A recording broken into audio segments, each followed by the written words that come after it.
Bonjour et bienvenue dans le monde de culturel, je m'appelle Henri et dans cette vidéo, je vais vous donner 5 conseils pour être plus efficace dans la gestion de vos émotions. Après tout, contrôler ses émotions ne dépend pas seulement de ton sang-froid, mais aussi de la façon dont tu sais gérer la pression. Quand vous pouvez supporter la pression sur votre épaule sans écouter la colère. De la pression sur vos épaules sans écouter la colère. L'âge de votre âme, la forteresse de votre moi intérieur. Il faut qu'il soit intact, mais comment le faire? Car dans notre quotidien, nous rencontrons toujours jour après jour, nous rencontrons toujours des situations qui ne se déroulent pas comme on l'avait, comme prévu et on se retrouve à essayer de faire en sorte que ça marche, mais parfois, la situation ne fait qu'empirer. Comment faire face à ces situations? Je crois que j'ai les bonnes réponses. Cette vidéo pour que vous puissiez pouvez progressivement construire une forteresse. Forteresse à l'intérieur de ce que vous pensez vous rendre plus calme et plus maître de la situation. Plus calme et plus sans contrôle. Je ne vais pas recommander la méditation. Recommander la méditation. Je sais que c'est la réponse de beaucoup quand il s'agit de ce sujet, mais j'avoue que la méditation n'est qu'une mode. Je vais vous recommander quelque chose de mieux que cela. Alors passons aux choses sérieuses. La première chose à faire pour tuer votre curiosité, c'est de dire qu'il peut y avoir mieux que la méditation. C'est ça que je vais vous dire de faire, c'est quelque chose qui doit être fait correctement, c'est-à-dire suivre quelques règles, dont 2 sont, qui ne doivent être faites qu'à la fin du mois, et une fois par mois, seulement une fois par mois, donc à la fin du mois et une seule fois par mois. À chaque fois, alors vous allez obtenir une boisson que vous aimez vraiment, un kit détend, peu importe que ce soit une bière, d'un whisky ou d'une caipirosca, l'important c'est que c'est une boisson qui vous détend et, Henri, mais je n'ai pas encore 18 ans. 18 ans, c'est bien mon pote. Après avoir bu ton verre, tu vas dans un endroit plus calme aujourd'hui. Je sais que ça peut être un peu difficile, mais tu peux. Peut-être un square près de chez toi ou un centre de loisirs ou même un espace vert. Un espace vert, l'important c'est que ce soit un endroit où l'on sait qu'il n'y a presque personne ou plutôt personne. Et la sécurité. Aussi après avoir refusé le lieu choisir la boisson vous y resterez quelques heures à boire en pensant calmement à tout ce qui s'est passé ce mois-ci et réfléchir à ce que vous pourriez changer et comment atteindre vos objectifs. Réfléchir, tirer des conclusions et, lorsque vous avez terminé, si vous avez tout analysé, vous continuerez à boire et vous laissez votre esprit vous emmener vers d'autres. Laisse l'esprit t'emmener. Si tu ne penses à rien, c'est encore mieux. Tu verras que dans cet état tu trouveras une phase et en le faisant chaque mois et n'oubliez pas qu'une fois par mois, vous trouverez un calme énorme pour affronter le mois suivant. Il est essentiel de faire cette retraite pour s'isoler. Cette retraite pour vous isoler un peu, boire un bon verre et être d'un bon verre et d'être avec vous-même, et d'être en paix avec vous-même.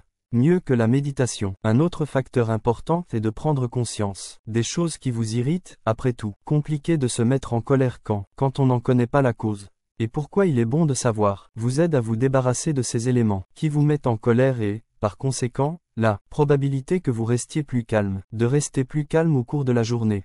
Disons que tu joues à un jeu tous les jours et que tu es très en colère. Ce jeu vous met très en colère. Si vous le réalisez, vous verrez que vous n'éprouvez pas de plaisir à y jouer. Plaisir à y jouer, vous êtes simplement irrité par ce jeu et c'est la raison pour laquelle vous êtes en colère. Vous êtes simplement irrité par ce jeu et cela n'est certainement pas bon.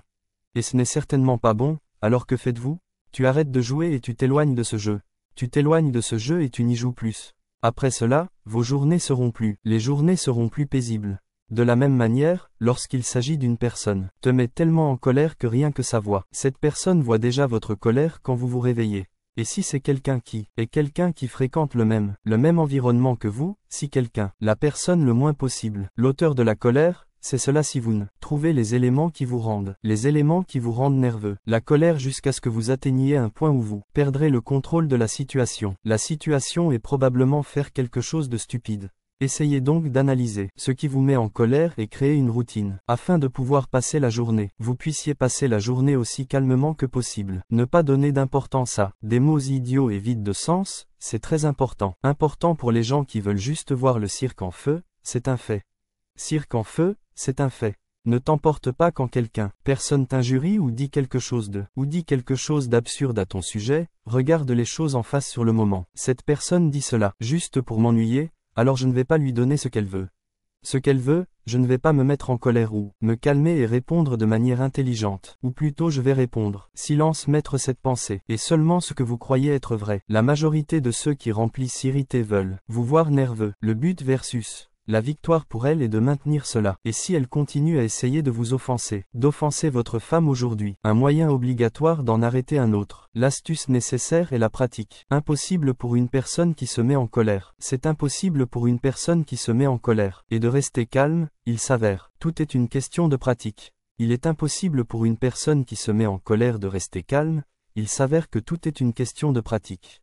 Essayez de la contrôler autant que possible et il est impossible pour une personne qui se met en colère de rester calme.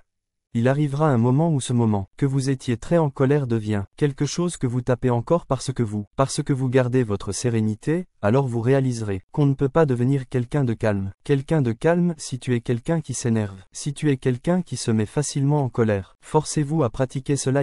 La colère atteint une limite et à certains moments, vous avez l'impression d'être presque incontrôlable et vous verrez que petit à petit vous deviendrez quelqu'un de plus calme. Et enfin, il est extrêmement important et efficace d'arrêter de s'énerver. Important et efficace est d'arrêter de se plaindre. Plus vous vous plaignez, plus vous vous énervez. C'est comme si en ouvrant la bouche, on alimentait sa propre colère. Bientôt, vous répliquerez à propos de. Apprenez à ne pas vous plaindre si quelque chose vous dérange. Si quelque chose vous dérange, éloignez-vous en haut, de façon à ce qu'elle cesse de vous déranger. Ne vous dérange plus. Se plaindre cause plus de stress. Plus de stress parce que cette chose va continuer. Vous continuerez à ne rien faire, mais vous serez toujours là à vous plaindre et à exprimer votre colère, ce qui n'est pas bon. Votre colère, ce qui n'est pas bon. C'est pourquoi les personnes qui se plaignent trop deviennent généralement une nuisance pour les gens autour d'eux. Alors ne vous plaignez pas autant que possible. Avoir ce genre d'habitude depuis qu'ils se plaignent n'apporte que des inconvénients. Personne ne résout ni ne change rien en se plaignant. J'espère que vous avez apprécié cette vidéo. Si oui, merci de l'aimer et si vous n'êtes pas abonné à la chaîne, s'abonner. Je suis très content de cette vidéo. Merci beaucoup pour votre attention et plus